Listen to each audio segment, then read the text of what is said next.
iso nduka cha kong'iewo mafuta e bei maber.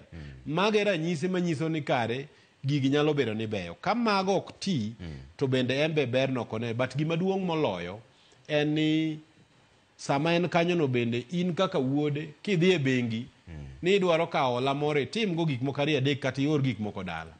Tidhi e bank to bank nyisi ni loan amiyi mana gi 18%.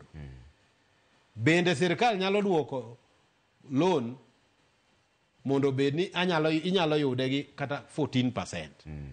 Of course sirkal ok wuon bank, but nitiere lwasi makare maka sirkal okelo to bank nyalo miyi loan e bei maber.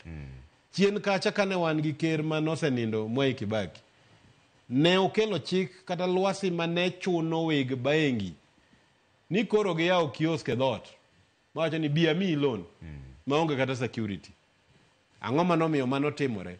Sirkal nyaka duok hola mare e chiro mar bengi gi piny mondo mi ka bank dwa chiwo hola ne Trevor to nyalo miye. To ok ni samo dwa miyi loan to koni kar miyi tadhi ami sirkal mar Kenya nikech gidhi miya interest mamalo. Sani interest nodok piny kiolo loan e bank kawuono tinya miyi ga 14% kendo ang'eno dhi dok chien.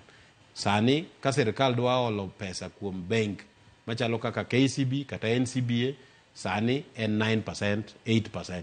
Kidhi yudo modhi matek en 12, mano bonds. Mano lwasi makare. Omiyo mane gima danyis dani kacha, but gima duong' adieri maduk ok wabi wuok achiedh nade ma wantiere ni mapiyo biro kawo thuolo nikech en gima ok otimore gi ndalo 2 3 osetimore higni mang'eny. En thuolo marom nade un kaka jolony e weche mag uchumi nikech wang'e ni sani fuok manitiere en bilion 6.4.